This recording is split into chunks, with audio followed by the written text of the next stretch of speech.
की हल्की किरणें नदी पर पड़ रही थी। पानी में सुनहरी चमक थी।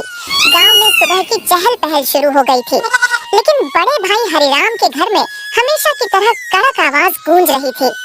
अरे ओ शिवा, उठ जा, कब तक सोता रहेगा? देख, मैं तुझसे बड़ा हूँ। जब तक मैं जिंदा हूँ तुझे आराम करने का हक नहीं।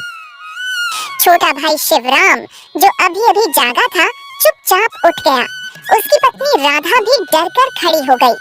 मेरी ही छांव में रहकर पेट भरता है। घर भी मेरे नाम का, खेत भी मेरे नाम का। तेरा तो कुछ भी नहीं है शिवा। याद रख, अगर मेरा दिल बड़ा ना होता तो तू सड़क पर बैठा होता। अब क्या, तेरी औकात क्या है? तेरा तो कुछ भी नहीं है शिवा। कभी आईने में देखा है खुद को? तू तो बस मेरा दिया हुआ एक टुकड़ा है, जो भीख की तरह मैं तुझे डाल देता हूँ। याद रख, अगर मेरा दिल इतना बड़ा ना होता तो आज तू सड़क पर भीख मांगता फिरता। हरिराम हर रोज उसे ताने देता। शिवराम चुप था। उसने कभी जवाब नहीं दिया। उसके माता पिता बचपन में ही मर गए थे। बड़ा भाई ही उसे पाल पोस कर बड़ा कर लाया था। लेकिन जैसे जैसे हरिराम की उम्र और दौलत बढ़ी, उसका दिल सिकुड़ता चला गया। हरिराम की पत्नी भगवती भी वैसी ही थी, हमेशा ताने देती। देखिए जी, बारिश आने वाली है, कह दीजिए इस निकम्मे से, इस कामचोर से कि जल्दी से घर के बाहर का कीचड़ साफ कर दे। सारे गांव वाले हमारे घर के सामने से ही तो गुजरते हैं। अगर रास्ता गंदा हो गया तो लोग क्या कहेंगे? कहेंगे कि इतने बड़े खेत, इतने मवेशी, इतना सोना रखने वाले हरिराम के घर के आगे कीचड़ भरा पड़ा है। लोग हंसेंगे हम पर। इज्जत का भी कोई मोल होता है, लेकिन इसको क्या फर्क पड़ता है? इसे तो बस रोटी चाहिए खाने को, चाहे घर की इज्जत मिट्टी में मिल जाए। सुबह से पड़ा हुआ है जैसे कोई राजा हो। रोज इसे देखकर मन जलता है। घर में पालतू जानवर भी इससे ज्यादा काम के होते हैं। कहिए इससे उठे और साफ करे, वरना बारिश में ये सारा कीचड़ अंदर तक आ जाएगा और गांव वालों के सामने हमारी नाक कट जाएगी। सुन लिया ना शिवा? जा, घर के आगे का रास्ता साफ कर। और सुन, मवेशियों के लिए चारा भी काट ला। मुझे खेत देखने जाना है, वहाँ भी काम होगा। शिवराम चुपचाप बाहर निकल गया। उसका दिल भारी था। हर दिन भाई की बातें उसे तोड़ रही थी, लेकिन फिर भी वह यही सोचता, भैया ने ही तो पाला है, उनका हक भी है डांटने का। बारिश की बूंदें अब धीरे धीरे गिरने लगी थी। आसमान में घने काले बादल थे। बूढ़ी दादी कह रही थी, अरे नदी का पानी बढ़ेगा आज, ईश्वर सबकी रक्षा करे। हरिराम खेत की ओर निकल पड़ा। जाते जाते शिवराम से बोला, सुन, अगर बारिश तेज हुई और नदी का पानी घर तक आ गया तो सबसे पहले मेरे मवेशी बचाना। तेरा सामान तो वैसे भी कोई काम का नहीं, पर मेरी गाय भैंसे मर गईं तो नुकसान मेरा होगा। शिवराम की आंखों में आंसू आ गए, पर उसने सिर झुकाकर कहा, ठीक है भाई, जैसा आप कहें। आपका हर हुक्म सर आंखों पर। और हाँ, अगर खाना खाने का मन करे तो पहले मुझे खिला देना, तू बाद में खा लेना, समझा? यह कहकर वह चला गया। बारिश अब तेज होने लगी थी। आसमान में बिजली कड़क रही थी। शिवराम ने जल्दी जल्दी घर के बाहर का रास्ता साफ किया, फिर मवेशियों के लिए चारा काटने चला गया। मन ही मन उसने भगवान से कहा, हे प्रभु, इस बारिश में हमारे घर बचे रहें। भले ही मेरा कोई सामान बह जाए, पर भाई का घर बचा लेना। उनके पास तो सब कुछ है, मैं तो जहाँ भी जाऊंगा रह लूंगा। उसकी दया और भोलापन देखकर मानो बादल भी रो पड़े। बारिश और तेज होने लगी थी, लेकिन हरिराम को अपने खेत की चिंता थी। उसने दूर से देखा, पानी खेतों में भर चुका था, मगर उसके मन में सिर्फ एक ही बात थी, अब की बार फसल मरी तो शिवराम को काम से निकाल दूंगा। उसके पेट पर बोझ उठाने की ताकत मुझ में नहीं। उसके मन का घमंड और लालच बारिश के पानी से भी ज्यादा गहरा था। बारिश की बूंदें अब तेज होकर मूसलाधार बन चुकी थी। गांव के लोग अपने अपने घरों को मजबूत करने में लगे थे। नदी का पानी उफन कर किनारों से बाहर आने लगा था। उसी समय हरिराम घर लौट आया। मूड और भी खराब था। खेत का आधा हिस्सा पानी में डूब चुका था। आते ही उसने देखा, शिवराम ने चारा काटा नहीं था। दरअसल बारिश इतनी तेज थी कि शिवराम खुद भीगकर कांप रहा था, लेकिन हरिराम को उसकी हालत से कोई फर्क नहीं पड़ा। उसने गुस्से से चिल्लाकर कहा, निकम्मे, जब देखो तब भीगता रहता है, चारा नहीं काटा, अब मवेशी भूखे मर जाएंगे। तू किस काम का है आखिर? भाई बारिश बहुत तेज थी, माफ कर दो, मैं अभी काट लाता हूँ। हरिराम की आंखों में घमंड और नफरत भर गई। उसने एक जोरदार लात शिवराम के पेट में मारी। शिवराम गिर पड़ा। उसकी पत्नी राधा दौड़ती हुई आई, लेकिन हरिराम ने उसे भी धक्का दे दिया। बंसी, उनका छोटा बेटा, जोर जोर से रोने लगा। बस बहुत हो गया, आज से ये घर तेरा नहीं, निकल जा यहाँ से। मैं तुझ पर और तेरे परिवार पर एक दाना भी खर्च नहीं करूंगा। निकल जा मेरे घर से। शिवराम की पत्नी गिड़गिड़ाती रही।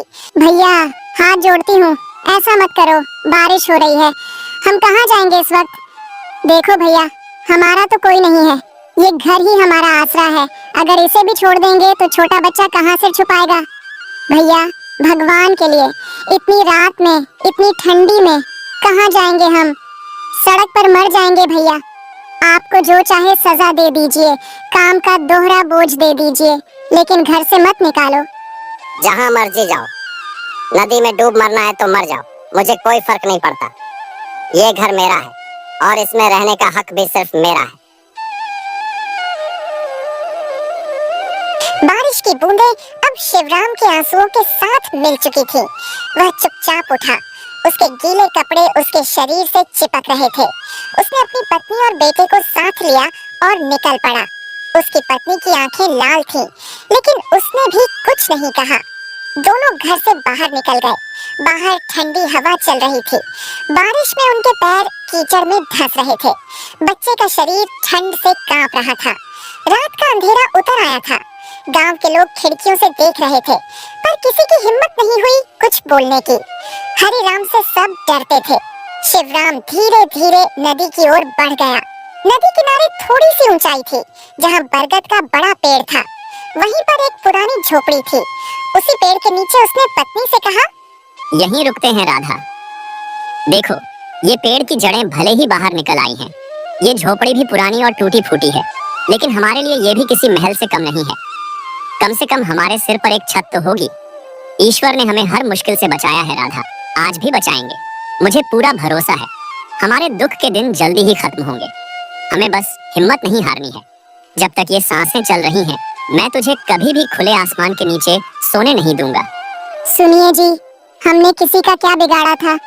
हम तो हमेशा सबका भला ही चाहते थे, फिर भी भैया ने हमें क्यों निकाल दिया? उनका दिल इतना कठोर कैसे हो गया? हम तो अपने हक का भी नहीं मांग रहे थे, बस 2 रोटी और सिर छुपाने की जगह चाहिए थी।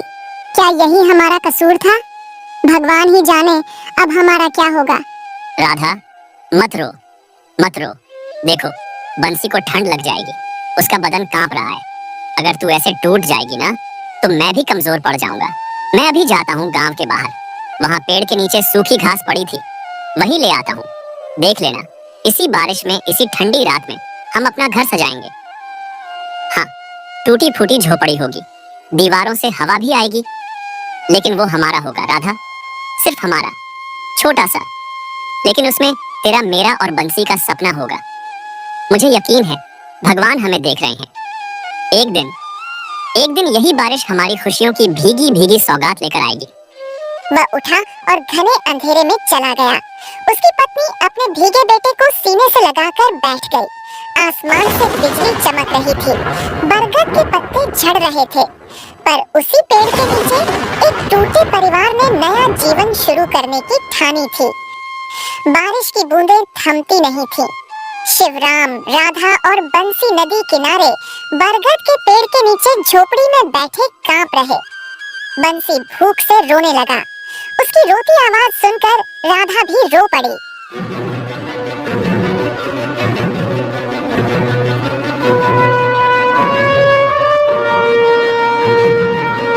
शिवराम गांव के बाहर बने कचरे के ढेर तक गया। वहां लोगों द्वारा फेंकी गई सड़ी गली सब्जियां और पत्तियां पड़ी थीं। शिवराम ने कांपते हाथों से उनमें से 2 आलू निकाले। एक आधा सड़ा हुआ था, दूसरा भी गला था, लेकिन उसके लिए यही अमृत था। ईश्वर, तू ही मालिक है, तू ही रक्षक है, उसने कहा। उसने 2 और छोटे छोटे बैंगन उठाए, फिर वापस झोपड़ी की ओर लौट पड़ा। रास्ते में ठंडी हवा उसके भीगे शरीर में चुभ रही थी। बिजली चमक रही थी और अचानक बादल फटने जैसे गरजने लगे, तेज हवाएं चली, बारिश की बूंदें मानो पत्थर बन गई। शिवराम किसी तरह झोपड़ी तक पहुंचा। राधा ने दरवाजे की जगह खड़ी होकर उसे अंदर खींचा। वह कांप रहा था, उसके हाथ से आलू और बैंगन गिर पड़े। राधा ने जल्दी से उन्हें उठाया और रोती हुई बोली, अरे तुम भीग क्यों गए शिवा? देखो तो सही, बारिश कितनी तेज हो रही है, तुम्हारा सारा बदन कांप रहा है, कपड़े भीगी चादर जैसे चिपक गए हैं। तुम ऐसे बाहर क्यों निकल गए थे? अगर तुम्हें कुछ हो गया तो हम कैसे जीएंगे? मुझे बहुत डर लग रहा है। राधा, मत घबरा, आग तो नहीं जला सकते इस बारिश में, पर देखो मैं कुछ भुट्टे ले आया हूँ, इन्हें ऐसे ही खा लेना। भले ही कच्चे हैं, लेकिन तुम्हें और बंसी को थोड़ी ताकत तो मिलेगी। मैं ठीक हूँ राधा, मुझे भूख नहीं है, ठंड भी नहीं लग रही। बस तुम दोनों खा लो, तुम्हें मजबूत रहना होगा, तुम्हारे लिए ही तो मैं सांसें ले रहा हूँ। तभी अचानक जोरदार हवा चली और झोपड़ी की आधी छत उड़ गई। ठंडा पानी भीतर गिरने लगा। बंसी डर से रोने लगा। राधा भी कांप गई। बारिश का कहर बढ़ता ही जा रहा था। हर तरफ अंधेरा, ठंडी हवा, बिजली की डरावनी चमक और उस वीरान झोपड़ी में 3 बेसहारा लोग। लेकिन शिवराम का दिल कह रहा था, भगवान, मेरी सांसें ले लेना, पर इन्हें बचा लेना। ईश्वर, तू ही मालिक है, तू ही रक्षक है, तेरे ही भरोसे तो ये सांसें चल रही हैं। आज हमारे पास कुछ भी नहीं बचा, ना घर, ना ठिकाना, ना ही कोई सहारा। बस तेरा नाम है जिसके सहारे हम जी रहे हैं। हे प्रभु, अगर हमने कभी कोई पाप किया हो तो माफ कर देना, लेकिन मेरे बच्चों को इस सर्दी और भूख से बचा लेना। तू ही हमारा सहारा है, तू ही हमें हिम्मत देता है। जब जब दुनिया ने मुंह मोड़ा है, तभी तेरा हाथ हमारे सिर पर महसूस हुआ है। इस बार भी हमें अकेला मत छोड़ना। उस रात उसने ठंड से कांपते हुए अपनी भीगी पत्नी और बेटे को सीने से लगाए आंखें बंद कर ली। बारिश की बूंदें जैसे उसके चेहरे पर पड़ते हुए कह रही थीं, संघर्ष तो अभी शुरू हुआ है। बारिश लगातार 3 दिनों से हो रही थी। नदी का पानी किनारे तोड़कर बहने लगा था। झोपड़ी की दीवारें गीली होकर गल रही थीं। छप्पर टपक रहा था। अंदर बंसी ठंड और भूख से कांप रहा था। राधा का भी बुरा हाल था। उसकी आंखों के नीचे काले गड्ढे पड़ गए थे। 3 दिनों से उनके पेट में भरपेट खाना नहीं गया था। उस रात तेज हवा और बारिश की आवाज से झोपड़ी कांप रही थी। राधा ने कांपती आवाज में कहा, सुनिए जी, अब क्या होगा? देखिए ना, ये झोपड़ी भी कब गिर जाए कुछ भरोसा नहीं। हर तरफ से पानी टपक रहा है। अगर ये गिर गई तो हम कहाँ जाएंगे? बंसी को देखिए, उसे तेज बुखार है, उसकी सांस भी भारी हो रही है। उसके लिए तो दूध तक नहीं है हमारे पास। हम आखिर कब तक यूं ही जिंदा लाशों की तरह जीते रहेंगे? राधा, मैं भैया के पास जाऊंगा। जो भी हो, बच्चे की जान तो बचानी ही है। मैं उनसे थोड़ा सा दूध ही तो मांगूंगा। अगर उनका दिल पिघल जाए तो शायद बंसी बच जाए। भले ही मुझे कुछ भी सुनना पड़े, पर मैं जाऊंगा। भैया वापस घर लेंगे हमें? सच कहूँ तो अगर आपके भाई ने आपको आपके हिस्से की जमीन दी होती तो आज हमारे पास भी एक मजबूत घर होता। लेकिन उन्हें तो बस यही लगा कि आपको पाला पोसा है तो आपके माँ बाप के हिस्से की जमीन पर भी उनका हक है। उन्होंने तो कभी ये जरूरी ही नहीं समझा कि वो जमीन आपकी भी थी। और आपने भी तो कभी अपना हिस्सा नहीं मांगा। क्यों? क्या हमारी जिंदगी की कोई कीमत नहीं? राधा, भैया ने मुझे पाल पोस कर बड़ा किया है। मेरे माता पिता के मरने के बाद उन्होंने ही तो मुझे सहारा दिया। अगर इस एहसान के बदले उन्होंने मेरी जमीन ले ली तो क्या हुआ? मैं भाई से कभी अपना हिस्सा नहीं लेना चाहता। जो दिया ईश्वर ने दिया, जो नहीं दिया वो भी उनकी मर्जी। अगर मेरे नसीब में होगा तो ईश्वर खुद देंगे। लेकिन मैं अपने भाई से कुछ मांगकर उनका सिर झुकाना नहीं चाहता। पर आज बच्चे की जान बचाने के लिए मुझे उनकी मदद लेने जाना ही होगा। शिवराम के दिल में भी यही उम्मीद थी। वो रात में ही अपना निकल पड़ा। रास्ते में घुटनों तक पानी था। बिजली की चमक में सब और भी डरावना लग रहा था। गांव के कच्चे रास्तों पर फिसलन थी, लेकिन उसके कदम नहीं रुके। वह भाई के घर पहुंचा। दरवाजा बंद था। अंदर से बातों की आवाज आ रही थी। भैया, दरवाजा खोलो। अंदर हरिराम अपनी पत्नी भगवती के साथ बैठा गर्म दूध पी रहा था। अब ये कौन आ गया इस तूफानी बारिश में? दिन भर की मेहनत के बाद चैन से बैठा भी नहीं जाता। हर वक्त कोई ना कोई मुसीबत दरवाजे पर आ खड़ी होती है। कौन होगा इतनी रात को? और अगर भीग भी रहा है तो मुझे क्या? सबको मेरी ही चौखट दिखती है क्या? जाओ जहां जाना है, मुझे कोई मतलब नहीं। जाके मरे बाहर। हरिराम उठा, दरवाजा खोला। सामने शिवराम को देखकर उसका चेहरा तमतमा गया। उसने तिरस्कार भरी नजरों से पूछा, क्यों आया है यहाँ? क्या चाहिए तुझे इस वक्त? दिन हो या रात, हर वक्त भीख मांगने चला आता है, जैसे हमारी ही छाती पर मूंग डलनी है तुझे। बोल क्यों आया है? भैया, बंसी को तेज बुखार है। 3 दिन से बारिश में भीगा पड़ा है। उसका पूरा बदन ठंडा पड़ रहा है। उसके पास ओढ़ने को कुछ नहीं है, खाना भी नहीं है। झोपड़ी कभी भी गिर सकती है। भैया, कुछ अनाज दे दो, कोई पुरानी चादर ही दे दो। बच्चा है भैया, उसकी जान बचानी है। हम कहीं और नहीं जाएंगे, बस उसकी सांसें चलती रहें। इतनी सी दया कर दो। सुनो जी, देखिए तो ये फिर आ गया भीख मांगने। निकम्मा कहीं का, काम धंधा तो है नहीं, बस दूसरों के दरवाजे पर हाथ फैलाना आता है। अरे हट, हमारे पास भी खाने को कुछ नहीं है, समझे? और सुन, भगवान के नाम पर मत आना बार बार। जो अपनी बीवी बच्चों का पेट नहीं पाल सकता, उसे तो मर ही जाना चाहिए। चल निकल यहाँ से, हमारा सिर मत खा। भैया, एक बार बंसी को देख लो, छोटा सा है, मर जाएगा तो। निकल जाए यहाँ से, मरना है तो मर जाए, मुझे क्या फर्क पड़ता है? तू जिए या मरे, मेरी जिंदगी पर कोई असर नहीं पड़ने वाला। हर बार रोनी सूरत लेकर चला आता है, जैसे तेरे जिम्मे का मैं ही सब कुछ हूँ। निकल यहाँ से, और सुन, आइंदा मेरे दरवाजे पर भी मत टिक जाना, नहीं तो इस बार खदेड़ दूंगा, समझा? जा जहाँ जाना है, मरना है तो मर जा, मुझे तेरी और तेरे बच्चे की कोई फिक्र नहीं है। बारिश की बूंदें उसके आंसुओं के साथ बह रही थीं। वह उलटे पांव लौट पड़ा। गांव के कुछ लोग अपनी अपनी खिड़कियों से देख रहे थे। शिवराम ने एक घर के आगे जाकर मदद मांगी। घर के मालिक ने तिरस्कार से कहा, जब तेरा अपना भाई ही तुझ पर दया नहीं कर रहा तो हम क्यों करें? निकल यहाँ से।